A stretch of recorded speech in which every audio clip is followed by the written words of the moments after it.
ကျွန်တော်ဝေငါဖူးစိတ်ထဲမှာပါပေါ်လာလဲဆိုတော့နော်ကျွန်တော်တို့အခုချိန်မှာနော်ဘယ်နေရာဘယ်ကဏ္ဍမှာဆိုအရန်ကို hot ဖြစ်နေတဲ့အရန်ကိုရိုက်ခတ်လာတဲ့အရန်ကိုနေရနော်တိတ်ဆုံးနေရတစ်ခုရလာတဲ့အရာကပါလဲဆိုရင် brand အဝတ်တစ်စိတ်ဟုတ်တယ်နော်ဘုရားဥပမာလူတယောက်ကအဝတ်စားဝတ်ပြီးမှနော်ကျွန်တော်တို့ရှိကိုဖြတ်လာတယ်ထားပါတော့အာဒီလူတယောက်ဝတ်တာနော်ရှင်မိုက်တယ်သူကနိုင်ငံခြားထုတ်company ကနေ limit နဲ့ထုတ်ထားတာအဲ့ဒီ AG က Adidas Gucci LV ဆိုတဲ့အားလို့ပေါ့နော်မှန်လားမမှန်လားမသိတော့ဆိုတော့ဘာလဲဆိုလဲအဲ့လိုပဲဟုတ်ရဲ့နော်ဘောင်းပြီးမှဆိုလဲအဲ့လိုပဲခပတ်မှဆိုလဲအဲ့လိုပဲမိန်းကလေးတွေဆိုလဲနော်အမျိုးမျိုးရှိတယ်နော်မပြောချင်လို့ကိုသုံးထားတဲ့ makeup တွေဆိုရင်နော်မြန်မာပြည်ကထုတ်ထားတာပါလေဘယ်လာဆိုတော့အမျိုးမျိုးနှခမ်းနေမှစကျွန်တော်တို့ချင်းမှလည်းရှိတယ်မဆူ lipstick အမျိုးမျိုးရှိတယ်အကြောင်းပြောချင်တာဆိုတော့အဲ့ဒီ brand ဆိုတဲ့အရာတစ်ခုလေးကကျွန်တော်တို့နော်ဒီဘာလောကမှာတမကောက်ကျွန်တော်တို့ယုံကြည်သူအတိုက်ဝဲခရိယာအတိုက်ဝဲမှာတော်တော်လေးကိုနေရာယူလာနော်ဧဝံဂေလိဝင်ငါတဲ့ဆရာသမားတွေတော်လကောအမှုတော်ဆောင်ဆရာမတွေကြားမှာတော်လကောလူကြီးတွေကြားမှာလူငယ်တွေကြားမှာယုံကြည်သူတွေကြားမှာအရန်ကိုအဲ့ဒီအရာမရှိမဖြစ်တယ်လို့ ਨੇ ကျွန်တော်တို့အခုချိန်မှာဖြစ်လာဆိုတော့ဘယ်လောက်ထိတောင်ဖြစ်နေတယ်ဆိုရင်နော်တရားဝင်ကတဲ့ဆရာမတွေပဲဖြစ်အမှုတော်ဆောင်ဆရာမတွေပဲဖြစ်အဝတ်စားကောင်းနာမည်ကြီးတစိမ့်တွေမဝတ်နိုင်ရင်ဒါမှမဟုတ်သူတို့ဝတ်ထားတဲ့အဝတ်နော်ဒီဗါလေတန်ဖိုးကြီးပြီးမှနာမည်ကြီးတစိမ့်တွေကပဲဝတ်နိုင်တဲ့သူကပဲယေရှုတော်ကိုနားလဲတယ်လို့ဖခင်ရဲ့ကောင်းချီးကိုခံစားရတယ်လို့ဖခင်ရဲ့ယေရှုတော်ကိုပူပြီးမှသိတယ်လို့သူတို့ကပဲကေတင်ချင်ရတယ်လို့နဲ့ဝင်ကားတဲ့တရားဟောချက်တွေအများကြီးရှိတယ်တပိမှာကြတော့လေကျွန်တော်တို့သူများဝတ်တယ်လို့မဝတ်နိုင်တဲ့သူတွေသူများနေတယ်လို့မနေနိုင်တဲ့သူတွေသူများစားတာတောက်တာတွေမစားနိုင်မတောက်နိုင်တဲ့သူတွေနော်သူများစီးတဲ့ကားတွေမစီးနိုင်တဲ့ကျွန်မတို့ကလည်းဖခင်ကိုမေးခွန်းထုတ်လာတယ်သူတို့ကြတော့ကောင်းချီးတွေခံစားရငါတို့ကြတော့ဖျားမှုတော်မှာတကောက်ကောက်လှုပ်ဆောင်ခဲ့တာတစ္ဆာရှိနဲ့ပါဝင်တာသူတို့ကြတော့ကောင်းချီးခံစားရပြီးငါတို့ကြတော့ဘာဖြစ်လဲဖျားရှင်ကိုယုံကြည်တဲ့အပေါ်မှာတင်လေတန်တရားစီတွေဝင်လာဆိုတော့ဒီကနေ့ကျွန်တော်သူများကိုပြောပြီးမယ်နော်ကျွန်တော်ကိုယ်တိုင်လေဘာလို့ပဲအစီအစဉ်လုပ်နေနော်ကျွန်တော်ကိုယ်တိုင်လေဘာ brand ဝတ်ထားလဲဆိုတဲ့အကြောင်းလေးကိုကြွားချင်တာပါနော်နည်းနည်းလေးကြွားလုံးလေးတွေထုတ်မှအဆင်ပြေရလေနော်ဆိုတော့ဒီမှာရောက်လာတဲ့သူအားလုံးလေကျွန်တော်ဝတ်ထားတဲ့အဝတ်အစားကဒါမှမဟုတ်ကျွန်တော်ကိုခြုံပေးထားတဲ့အဲ့ဒီဝတ်လုံးကဘာပရင်လဲဘာတစီလဲအဲ့ဒါကိုတီးထိုင်လေအားငယ်စရာလည်းမလိုဘူးဈေးကြီးပေးပြီးမှနော်ဝယ်ရတဲ့အဝတ်စားတွေဝယ်ရလို့လေဘာမှဂုဏ်ယူစရာမလိုတော့ဘူးဆိုတော့ကျွန်တော်ဒီကနေ့ဝိငါမဲ့လောက်ကပတ်တော်လေးအားကျွန်တော်အတွက်အင်မတန်မှခေါ်အားဖြစ်တယ်ကျွန်တော်ကိုယ်တိုင်နော်အရန်ကိုခေါ်အားရတဲ့အရာဖြစ်တယ်အစီမပြေလို့ထင်ပါတယ်ဟုတ်ပြီဆိုတော့နော်ဆက်ကြည့်အောင်ဆိုတော့ဒီခုနပြောတာနော်ကျွန်တော်ကိုယ်တိုင်ကျွန်တော်ဘာ brand ဝတ်ထားလဲဆိုတဲ့အရာကိုကြွားချင်တာဖြစ်တယ်နော်အဲဒါကြောင့်နည်းနည်းလေးအာရုံစိုက်ပြီးမှနားထောင်ပြကြပါဆိုတော့ကဘာဦးကျန်းထဲမှာကြည့်တဲ့အခါမှာကဘာဦးကျန်းကစတယ်ဆိုတော့ဒီဟာဒီတနာတော့ရှိပြီဒီချပြီကဘာဦးကျန်းအခန်းကြီး3အငယ်20ထဲမှာကျွန်တော်ပဲဖတ်မယ်โอเคမင်္ဂလာပါโอเคဆိုတော့အခုမှကျွန်တော်ပူပြီးမှအားရှိသွားပြီတချက်လောက်ဆက်ထူရအောင်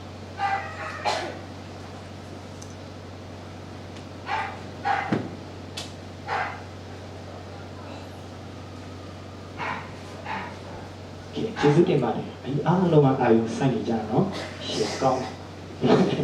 ခဏလေးအိမ်မငိုက်ကြနဲ့နော်ဘာပြောချင်မှမသိဘူးဖြစ်သွားမှာဆိုလို့ပါဟုတ်ပြီနော်ကပောက်ချက်ခန်းကြီးတော့အငယ်နဲ့စစ်တီထဲမှာကြည့်တဲ့အခါမှာနော်အတူတကွဖိုက်ရအောင်ထာဝရအရှင်ဘုရားသခင်ဒီလေလူလင်မယားတို့တည်ဖြင်းပတ်လုံးကိုလှုပ်ရွယ်ဝတ်ချုံစီတော်မူ၏ဒီနှုတ်ကပတ်တော်ရဲ့နှုတ်ခမ်းဖြစ်တဲ့ကပါလဲဆိုတော့နော် ဘုရားရှင်ကိုယ်တိုင်ကကဘာဥစမှာလူအာရနဲ့အေဝါကိုဖန်ဆင်းထားတယ်နော်ပြီးပြီးဆုံးစုံနဲ့ဘုရားရှင်ကတခုပြီးတခုဖန်ဆင်းမြဖြစ်စေတရက်ပြီးတရက်ကောင်းတယ်နဲ့ပြီးပြီးဆုံးပြီးမှနော်နောက်ဆုံးမှလူအာရနဲ့အေဝါကိုဖန်ဆင်းလိုက်တယ်ဒီအဖြစ်တွေအသေးစိတ်မပြောတော့ဘူးနော်လူအာရနဲ့အေဝါကိုဖန်ဆင်းထားတယ်သူဖန်ဆင်းထားတဲ့ဒီလူယောက်ျားနဲ့မိန်းမကိုသူဖန်ဆင်းထားတဲ့အေဒီဥရှင်ကိုစောင့်ထင်ဖို့ကွယ်ကာဖို့ကြည့်ရှုဖို့ပြုစုဖို့ဘုရားရှင်ကအေဒီဥရှင်ထဲမှာထားတယ်ဘုရားရှင်ကကြိတ်တယ်လို့နေခွင့်ပေးတယ်ကြိတ်တာလို့ခွင့်ပေးတယ်ကြိတ်တဲ့အသီးကိုစားပိုင်ခွင့်ပေးတယ်ဒါပေမဲ့ဘုရားသခင်တားမိထားတဲ့အရာတစ်ခုလေးပဲရှိတယ်အဲ့ဒါကဘာလဲဆိုတော့ကောင်းမကောင်းတိကျွမ်းရအသီးကိုမစားရဘူးပြည့်တစ်ခုလေးပဲပြီးတာဒါပေမဲ့စာသမဏေရဲ့လက်ဖြတ်သွေးဆောင်မှုအောက်မှာနှစ်ယောက်လုံးလဲကျသွားတယ်ကျဆင်းသွားတဲ့အခါမှာဘုရားရှင်ကနော်ညနေခင်းမှာဘုရားရှင်ကနော်ဒီအေဒီဥယျာဉ်ထဲမှာကြွားတဲ့အခါမှာသူ့ရဲ့အတန်တော်ကိုကြားတဲ့အခါမှာအာရနဲ့အေဝါကမိမိတို့ကိုယ်တိုင်နော်အဲ့ဒီအတိစားတဲ့အခါမှာအဝတ်မပါဘဲနဲ့ကူတုံးလုံးဖြစ်မှန်တီးလာတဲ့အခါမှာအယံကိုရှက်ပြီးမှဘုရားသခင်ရဲ့အတန်တော်ကြားတဲ့အခါမှာအေဒီဥယျာဉ်မှာရှိတဲ့အပင်တွေကြားမှာသူကပုံလိုက်တာအဲ့ချိန်မှာဘုရားရှင်ကအာရဒီမှာရှိတယ်လို့ပြောတဲ့အခါမှာကျွန်တော်တို့ကအဝတ်စားမပါမှန်တီးလာတယ်လို့ပြောတဲ့အခါမှာဘုရားရှင်ကခင်ဗျားတို့အဝတ်စားမပါဘူးဆိုတာဘယ်သူပြောတာလဲငါမစားနဲ့လို့ပြောတဲ့အသီးကိုတင်တော့စားနေပြီလားလို့ပြောတဲ့အခါမှာအာရန်ကလည်းဗော်လီဘောပုတ်တယ်လို့အေဝါကိုပုတ်လိုက်တယ်ကိုရောပြင်ဆင်ထားတဲ့မိန်းမကကျွေးလိုက်လို့စားမိလိုက်တယ်နော်အေဝါကိုမေးလိုက်တော့အေဝါကလည်းနောက်ထပ်တစ်ခေါက်မွေကိုပုတ်လိုက်တယ်ဒီမွေကသွေးဆောင်လို့စားခိုင်းလို့စားလိုက်တယ်နောက်ဆုံးမှကျတော့ဘုရားရှင်ကမွေကိုချိန်ဆဲတယ်အေဝါကိုချိန်ဆဲတယ်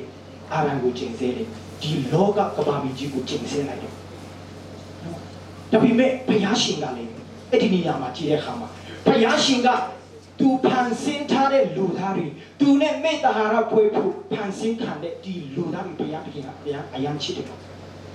ဘုရားသခင်ပေးထားတဲ့ပညာတစ်ခုလေးတော့မှမဆောင်ထင်းနိုင်ပဲနဲ့လဲကျသွားတဲ့သူ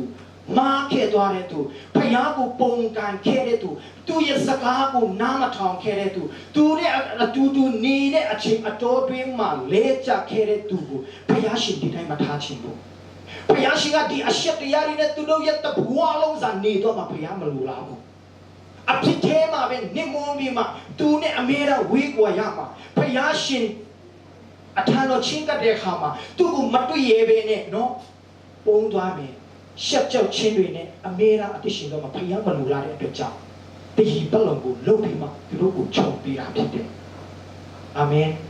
ဆိုတော့ဒုတိယတစ်ချက်အနေနဲ့ပါလဲဆိုရင်ကပ္ပဦးကျမ်းခန်းကြီး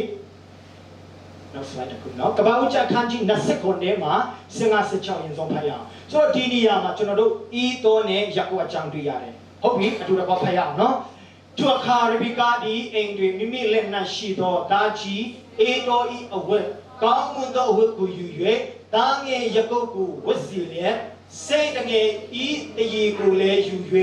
သူဤလက်၌၎င်းလေပြင်းချောသောဘက်၌၎င်းစီပေးလေ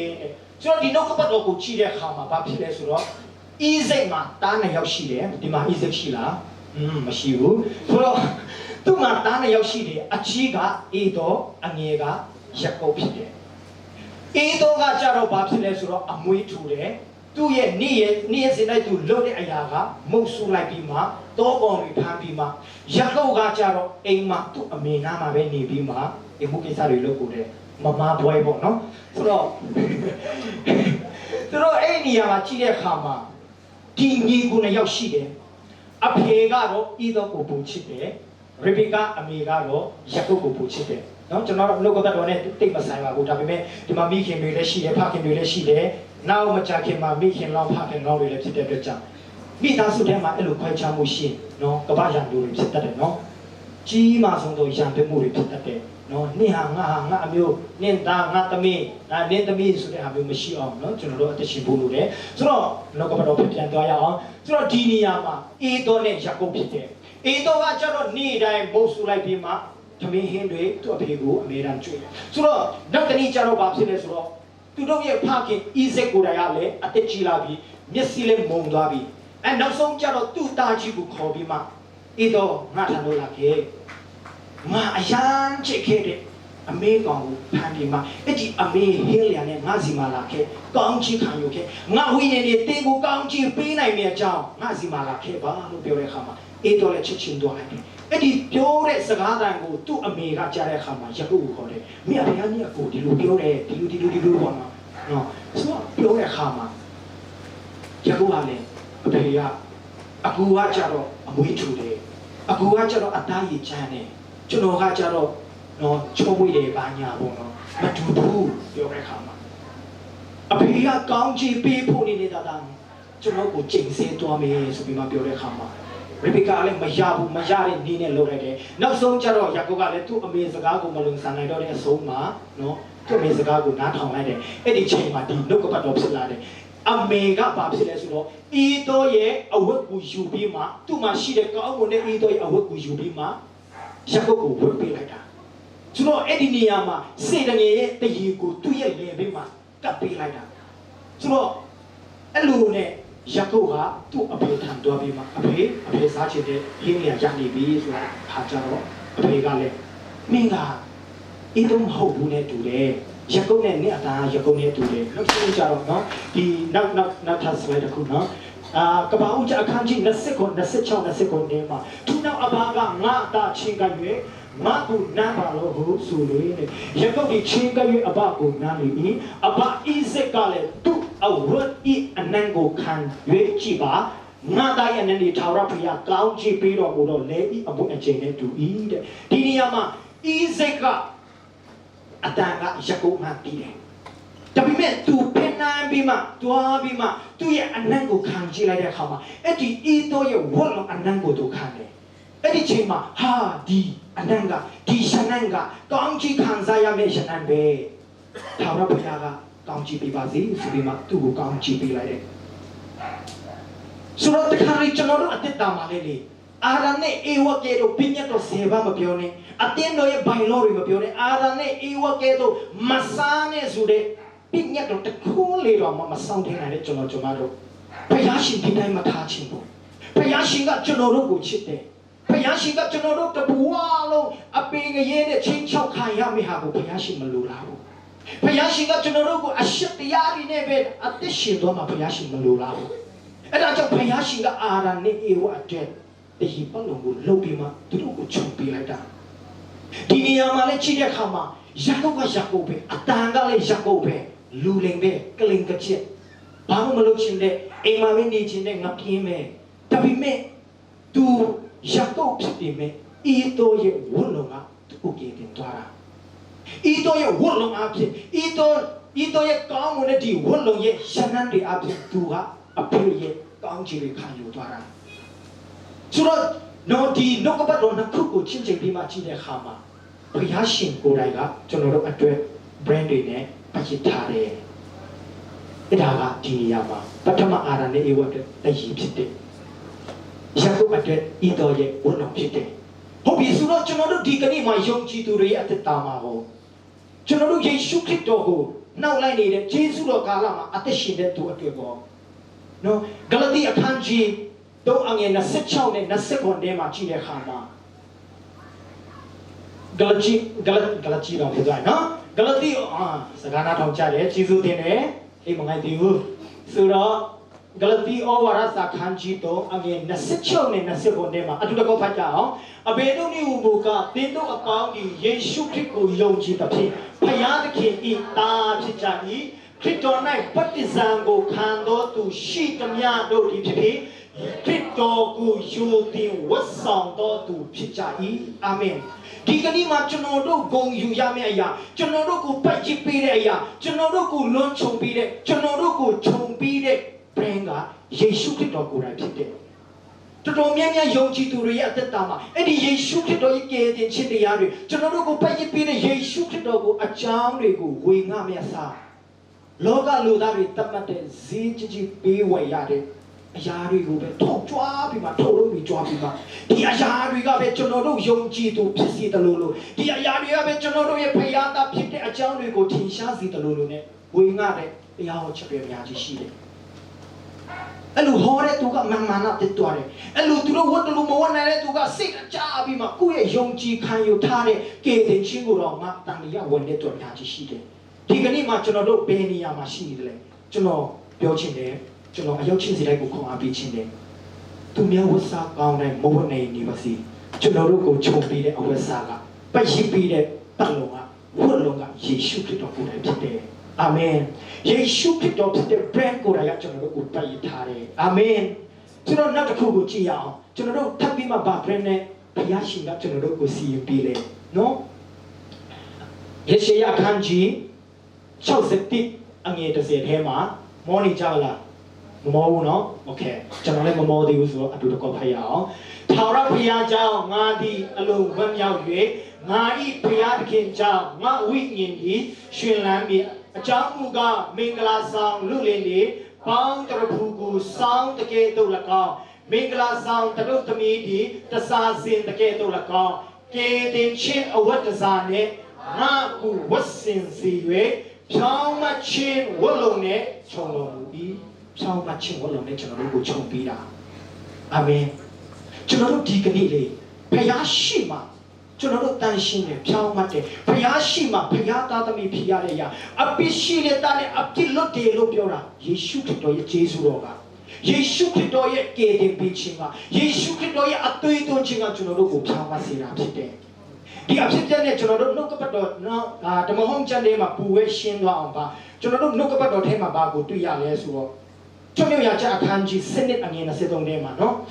အကြောင်းမူကထာဝရဘုရားဒီဧကတုလူတို့ကိုတဲ့ဒါခတ်ချင်းကထုတ်ချင်းခတ်သွားတော်မူပြီးတကားတုံးနဲ့တကားတိုင်းနှစ်ဖက်၌ရှိသောအသွေးကိုမြင်သောအခါတဲ့ထာဝရဘုရားဒီတကားကိုလွန်သွားတော်မူပြီးဖြစ်စီသောသူဒီတင်တို့ကိုတန်ခတ်ချင်းကအိမ်လေးတို့ဝင်ရသောခွေးကိုပြီးတော်မူဒီနေရာမှာတကားတိုင်းနှစ်ဖက်၌ရှိသောအသွေးတော်ကိုမြင်သောအခါတဲ့ဒီအဖြစ်ချက်ကဘယ်လိုလဲဆိုတော့ဘုရားရှင်ကဣသရေလလူတွေကိုဧကတုပြည်ကနေခေါ်ဆောင်ဖို့နမိတ်လက္ခဏာအမျိုးမျိုးနဲ့ဖာရောကိုနော်စင်နှလုံးမှာကြောစေလိုက်စင်နှလုံးနူးညံ့စေလိုက်နဲ့မောရှိတို့ကလည်းပညာနမိတ်လက္ခဏာတစ်ခုပြီးတစ်ခုဖာရောဘုရင်ရဲ့ရှိမှပြုတ်လိုက်တယ်နောက်ဆုံးနမိတ်လက္ခဏာ10ပါးမြောက်ကပါလဲဆိုတော့ဧကတုပြည်မှာရှိတဲ့တာဝူအားလုံးကိုဘုရားရှင်ကအတိတ်တော်မှာအဲ့ဒီအရာတွေအပြင်ဧကတုလူတွေ sorry ဣသီလလူတွေကိုဧကတုပြည်ကနေပြီးမှခေါ်ဆောင်တော့မှာအဲ့တော့ဘုရားရှင်ကမောရှိနဲ့အာရုံကိုဘာမှထားတယ်လဲဆိုရင်ခင်ဗျားတို့ရဲ့အိမ်အဝင်တကားရဲ့တိုင်နှစ်ဖက်မှာတဲ့တူးတငယ်ကိုတပ်ပြီးမှအဲ့ဒီတူးတငယ်ရဲ့အသွေးကိုတုတ်ထားပါငါဧကတုလူတွေရဲ့တားကြီးတွေကိုကွက်မဲ့ဖို့လာတဲ့အခါမှာအဲ့ဒီအသွေးတော်ကိုမြင်ငါကြော်သွားပြီးမှအဲ့ဒီအိမ်ကိုလွတ်မြောက်ခြင်းကိုပေးမယ်တဲ့ဆိုတော့ဘုရားရှင်ကကြီးတဲ့အရာကလေအဲ့ဒီအသွေးတော်ကိုပဲကြီးတာအဲ့ဒီတကားထုတ်တွေတကားတိုက်တွေမှာအသွေးတုတ်ထားတဲ့တူးတငယ်ရဲ့အသွေးတုတ်ထားတဲ့အိမ်ကိုပဲကြီးပြီးမှအထဲမှာတွားပြီးမှမဆက်ဆူတော့ဘူးဒီအိမ်ထဲမှာတက်ကြီးတွေဘယ်လောက်ရှိလဲကလေးတွေဘယ်လောက်ရှိလဲကျွန်တော်တို့ကတစ်ခါတည်းအရင်ဆက်ဆူချင်တာနော်ဘုရားရှင်ကကျွန်တော်တို့လိုမဟုတ်ဘူးဒီအိမ်ထဲမှာအစင်လေးဘယ်နှစ်ယောက်ရှိလဲမမေးဘူးကောင်းမလေးဘယ်နှစ်ယောက်ရှိလဲမမေးဘူးနော်ဆိုတော့လူငယ်လူရွယ်တွေဘယ်နှယောက်ရှိလဲလူကြီးတွေဘယ်နှယောက်ရှိလဲငါစကားနာမထောင်ဖို့တာဘယ်နှယောက်ရှိလဲဖျက်ကြောင်းမှန်မသွားတာဘယ်နှယောက်ရှိလဲမမေးဘူးစုမတော်တာဘယ်နှယောက်ရှိလဲမမေးဘူးဒီတနဝင်ရတဲ့အချိန်မှာအင်္ဂလိပ်နဲ့သူဘယ်နှယောက်ရှိလဲမမေးဘူးဖျက်ကြောင်းမှာသူမျက်ချီမပူဝင်နေတဲ့အချိန်မှာအာတန်ပြီးမှအနောက်မှာပဲထိုင်တဲ့သူဘယ်နှယောက်ရှိလဲမမေးဘူးဘုရားရှင်ကြည့်တဲ့အရာကအဲ့ဒီတကားထုတ်တကားတိုင်းနှစ်တိုင်းမှာအသွေးတော်တုတ်ထားတဲ့အိမ်ကိုကြည့်ပြီးမှအဲ့ဒီအိမ်ကိုကြော်သွားလိုက်တယ်အဲ့ဒီအသွေးတော်ကိုမတုတ်ထားတဲ့အိမ်မှန်သမျှရဲ့တာအုပ်တွေကိုဘုရားရှင်ကကွပ်မြက်လိုက်တာဆိုတော့ကျွန်တော်တို့ယုံကြည်သူဒီကနေ့ဂျေဇုတော်ကာလထဲ၌ယေရှုခရစ်တော်အဖြစ်ကယ်တင်ခြင်းရတဲ့ကျွန်တော်တို့ရဲ့သက်တာထဲ၌အဲ့ဒီအသွေးတော်အဖြစ်ကယ်တင်ခြင်းခံရသောသူတွေကျွန်တော်တို့ရဲ့သက်တာမှာသူတွေလည်းကောင်းပဲဖြစ်တယ်ကျွန်တော်တို့ကောင်းလို့မဟုတ်ဘူးဘုရားရှင်ကကျွန်တော်တို့ကိုကြည့်တဲ့အခါမှာအဲ့ဒီယေရှုခရစ်တော်ရဲ့အသွေးတော်ကိုမြင်တဲ့အတွက်ကြောင့်ဖြောင်းမှတ်တယ်တန်ရှင်းတယ်လို့ပြောတာအဖြစ်နဲ့ကင်းစင်တယ်လို့ပြောတာဘုရားရှင်ကကျွန်တော်ကိုကြည့်တဲ့အခါမှာလေဒီအဝတ်စားကိုမြင်တာမဟုတ်ဘူးဘုရားရှင်ကခုံလို့ကိုကြည့်တဲ့အခါမှာအေးအကြီးဖြူဖြူလေးနဲ့စိတ်ကရမ်းကောက်ပါပဲမပြောဘူးနော်ဘုရားရှင်ကလေဒီက ညီမလေးကိုကြည့်တဲ့အခါမှာအင်ဂျီအမင်းရော်လေးနဲ့အရာလိုက်တယ်ပြောဘူးဖယားရှင်ကသူ့ကိုယုံကြည်တဲ့သူတွေကိုကြည့်တဲ့အခါမှာသူ့ရဲ့အသွေးတော်ကိုမင်းမိလားကျွန်တော်တို့ဝတ်စားနေတဲ့အရာတွေမဟုတ်ဘူးအဲ့ဒါကြောင့်ကျွန်တော်တို့ဖယားရှင်ကကြည့်တဲ့အခါမှာသူ့ရဲ့အသွေးတော်ကိုမင်းတဲ့အခါမှာကျွန်တော်တို့ကဖြောင်းမှတ်တယ်လို့ဖယားရှင်နော်ကျွန်တော်တို့ကိုဖြောင်းမှတ်တော်သူအဖြစ်ဖယားရှင်ကမင်းသွားတာဖြစ်တယ်ဒါကြောင့်မလို့ကျွန်တော်တို့အသက်တာမှာတခါတလေလေးကိုကကောင်းတာတွေလုပ်နိုင်တဲ့အချိန်ဆုတောင်းနိုင်တဲ့အချိန်ဖျားချောင်းမှန်မှန်တောင်းနိုင်တဲ့အချိန်သူများကိုခေါ်အားပေးနိုင်တဲ့အချိန်ဖျားရှင်ကကျွန်တော်တို့ပူပြီးမှဒီလိုကဟုတ်နေပြီတော်တော်လေးဖြောင်းမှတ်နေပြီပြောမိတယ်လားမဟုတ်ဘူးပူပြီးမှတန်းရှင်းသွားမယ်ကျွန်တော်တို့ခံယူပြီးတာမဟုတ်ဘူးဖျားရှင်ကကျွန်တော်တို့ယေရှုခရစ်တော်ရဲ့အသွေးကိုမမြင်ဘဲနဲ့သူပေးထားတဲ့အဲ့ဒီဖြောင်းမှတ်ခြင်းဆိုတဲ့ဝတ်လုံကိုမမြင်ဘဲနဲ့ဖယားရှိကဒီလူကိုတက်ရိုက်မြင်သွားရင်ဒီလူကတေမှာအင်္ဂတုကတာဦးတွေကိုကွက်မြချင်းခံတကယ်လို့ကျွန်တော်တို့ကကွက်မြချင်းခံမှာဒါပေမဲ့ဖယားရှင်ကြည့်တဲ့အခါမှာအဲ့ဒီသူပေးထားတဲ့ဖြောင်းမချင်းဝတ်လုံကိုပဲမြင်နေတာအဲ့ဒီအသွေးတော်ကျွန်တော်တို့ကိုပတ်ရပေးတဲ့ခုနဂလတိဩဝါဒစာထဲမှာဖတ်တဲ့ယေရှုခရစ်တော်ကိုယ်တိုင်ကကျွန်တော်တို့ကိုပတ်ရတဲ့အတွက်ကြောင့်ဖယားရှင်ကဒီလူကအပြစ်လွတ်တယ်ဒီလူကအပြစ်နဲ့ကင်းစင်တယ်ဒီလူကဖြောင်းမတ်တယ်လို့ပြောတာဖြစ်တယ်ဟာလေလုယာအဲ့ဒါကလေမင်းအရာတွေကြောင့်မဟုတ်ဘူးလူတွေဖန်တီးထုတ်ထားတဲ့ brand တွေကြောင့်မဟုတ်ဘူးနာမည်ကြီးတစိမ့်တွေကြောင့်မဟုတ်ဘူးယေရှုခရစ်တော်ကြောင့်သာဖြစ်တယ်အာမင်ယေရှုခရစ်တော်ဘုရားကိုလက်ခုပ်တီးမှာကုန်ပြီးချီးမွမ်းကြပါကျွန်တော်တို့ကိုလွတ်မြောက်စေတာဒီယေရှုခရစ်တော်ပဲဖြစ်တယ်နော်ဒါကြောင့်ကျွန်တော်တို့ရဲ့အသက်တာမှာလေနော်တချို့ကတော့တော်တော်လေးကိုလှိုက်စားနိုင်တယ်ထင်တယ်ခုနပြောသလိုပေါ့လူတယောက်ကအင်ဂျီအတိတ်ကိုလာပြီးဆိုရင်ဒီအင်ဂျီကပဲဆိုင်မှာဝင်တယ်အဲ့တော့မန်းလေးမှာဆိုဒီအင်ဂျီကဘယ်လောက်တန်ဖို့ရှိတယ်ကျွန်တော်တို့မူကုန်စင်းနေစင်ဒီလောက်ပဲနော်အမျိုးမျိုးရှိတယ်နော်မင်္ဂလေးတွေဆိုရင်တယောက်ကဖနတ်အတိတ်တရန်စီလာပြီဆိုလို့ရှိရင်အဲ့ဒီဟာလေးဘူမင်းတို့ကြော်ညာထားလို့အဲ့လောက်နာမည်ပေါက်တာဆိုတဲ့ဟာမျိုးပေါ့နော်အမျိုးမျိုးရှိတယ်ဒါပေမဲ့အရေးကြီးဆုံးအရာကအဲ့ဒါတွေမဟုတ်ဘူးအရေးမကြီးဘူးလားအရေးတော့ကြီးပါတယ်ဘာလို့လဲနော်ကျွန်တော်တို့အဝတ်စားတွေကလည်းအရေးကြီးပါတယ်ဒါပေမဲ့ယေရှုခရစ်တော်ရဲ့ပတ်ရှိပေးတဲ့ဝတ်လုံးသူပေးတဲ့ဖြောင်းမခြင်းဝတ်လုံးသူပေးတဲ့အသွေးတော်နဲ့ကျွန်တော်တို့ကိုပတ်ရှိပေးတဲ့အဲ့ဒီယေရှုခရစ်တော်ရဲ့အသွေးတော်ကိုမေးမိတော်ပြီးမှဒီအရာတွေကိုပဲကျွန်တော်တို့နော်ဥထိမထားမိဖို့အလေးမထားမိဖို့ပထမနေရာမှာမထားမိဖို့ရည်ကြီးတယ်ဒါကြောင့်မလို့ဒီမှာရှိတဲ့နေကိုပေါ်တော့ရောက်ချင်းစီတိုင်းဒီကနေ့မှာလောကလူသားတွေတတ်မှတ်ထားတဲ့နာမည်ကြီးဘယ်လိုမဝတ်နိုင်နေပါစေဘယ်အရာနဲ့မှတန်ဖို့ဖြစ်လို့မရတဲ့လောကမှာရှိတဲ့အားလုံးနဲ့မှဝေယူလို့မရတဲ့ယေရှုခရစ်တော်ကိုလည်းကျွန်တော်တို့ကိုပတ်ရှိနေတယ်အဲ့ဒီယေရှုခရစ်တော်ကိုလည်းကျွန်တော်တို့ကိုခြုံပေးနေတယ်သူရဲ့ဖြောင်းမခြင်းဆိုတဲ့ဝတ်လုံးကကျွန်တော်တို့ကိုခြုံပေးနေတာသူရဲ့အသွေးတော်ကကျွန်တော်တို့ကိုပတ်ရှိပေးနေတာအဲ့ဒါကြောင့်ကျွန်တော်တို့ကဖယားရှိမှတန်ရှင်းတော်သူဖယားသားဖြစ်ရတော့ခွင့်လွတ်လပ်စွာနဲ့ဖယားရှိမှလို့လည်းကျွန်တော်တို့တွေ့ခွင့်ရတာဖြစ်တယ်။ဒါကြောင့်မို့လို့လေတခါတလေကျွန်တော်တို့ကငါလွတ်မြောက်တော်သူဖြစ်ဖို့ငါဝတ်မြောက်တော်သူဖြစ်ဖို့ချီးမွမ်းမှရမယ်ဆိုတာမဟုတ်ဘူးနော်။ကျွန်တော်တို့ဘာကြောင့်ချီးမွမ်းရလဲ။လွတ်မြောက်ပေးသားမလို့ကျွန်တော်တို့ချီးမွမ်းရတာဖြစ်တယ်။ကျွန်တော်တို့ဖယားနဲ့တိုက်ရိုက်ဘာလို့ဆုတောင်းရလဲ။ဆုတောင်းနိုင်မှဖယားနဲ့ပူနေသွား sorryဆူတောင်းနိုင်မှာကျွန်တော်တို့ဖယားရဲ့မျက်နှာသာတာရွေ့ရမယ်ဖယားရဲ့ချစ်ချင်းတွေတာရွေ့ရမယ်ဖယားနဲ့နော်ဖယားရှိမှပူပြီးမှတန်ရှင်းသွားမယ်မဟုတ်ဘူးကျွန်တော်တို့ဆုမတောင်းနိုင်ခင်ကတည်းကယေရှုခရစ်တော်ကိုယုံကြည်တာနဲ့ဖယားရှင်ကအဲ့ဒီတန်ရှင်းခြင်းဝတ်လုံကိုပဲဖြောင်းမခြင်းဝတ်လုံကိုပဲတန်ရှင်းတော့အတွေ့တော်ကိုပဲမြင်တာဒါကြောင့်မလို့တခါတလေကျွန်တော်တို့ချီအောင်မှုတွေအများများတယ်နော်ဆိုတော့ဒီကနေ့မှာကိုတည်ထားဖို့ကငါတို့ဟာလွတ်မြောက်တော်သူတွေဖြစ်တယ်လွတ်မြောက်ဖို့ဆုတောင်းရမှာမဟုတ်တော့ဘူးလွတ်မြောက်ဖို့ကားခုံရမှာကျူစာပြီးမှညှစ်ထုတ်ပြီးမှချီးမွမ်းရမှာမဟုတ်တော့ဘူးလွတ်မြောက်ပြီးသားသူတွေဖြစ်တယ်ဘယ်သူကြောင့်လဲယေရှုခရစ်တော်ကြောင့်ယေရှုခရစ်တော်ကိုယုံကြည်တာနဲ့ကျွန်တော်တို့ကဘုရားရှိမှလွတ်မြောက်တော်သူတွေဖြစ်တယ်လူတွေကတော့အမျိုးမျိုးတတ်မှတ်ကောင်းတတ်မှတ်လိမ့်မယ်ဒီလူကဘုရားကြောင့်မှတစ်မျိုးအိမ်မှာတစ်မျိုးဒါပေမဲ့အဲ့ဒါလည်းမကောင်းပါဘူးနော်ဒါပေမဲ့ပြောချင်တာကလူတွေကတတ်မှတ်ချက်အမျိုးမျိုးပြီးလိမ့်မယ်ဒါပေမဲ့ဘုရားရှိမှကျွန်တော်တို့ကတန်ရှင်းတော်သူတွေဖြစ်တယ်ယေရှုခရစ်တော်ကကျွန်တော်တို့ကြည့်တဲ့အခါမှာ ကျွန်တော်တို့ဝတ်စားစီရင်တဲ့အရာတွေမမြင်တော့ဘူးအင်ဂျီအမဲရောဝတ်တယ်အဖြူရောဝတ်တယ်အနစ်ရောဝတ်တယ်နော်အနီရောဝတ်တယ်လိမ်မော်ရောဝတ်တယ်ပန်းနုရောလေးဝတ်တယ်စပင်ကအယောင်ပင်အယောင်စူးတယ်ဘာမှမပြောဘုရားရှင်ကအတွေ့တော်ကိုမိတာသူရဲ့ဖြောင်းမှချင်းဟောလို့ပဲမိတာဒါကြောင့်ကျွန်တော်တို့မှာနော်လောကမှာပဲအရာနဲ့မှတန်ဖိုးဖြစ်လို့မရတဲ့ brain ကကျွန်တော်တို့ကိုတည်ရည်ပေးနေတာဖြစ်တယ်အဲ့ဒီ brain ကိုကျွန်တော်တို့ဝတ်ဆင်ထားတာဖြစ်တယ်ဒါကြောင့်မို့လို့ကျွန်တော်ဒီကနေ့ကြောလုံးထုတ်ခြင်းတဲ့ brain က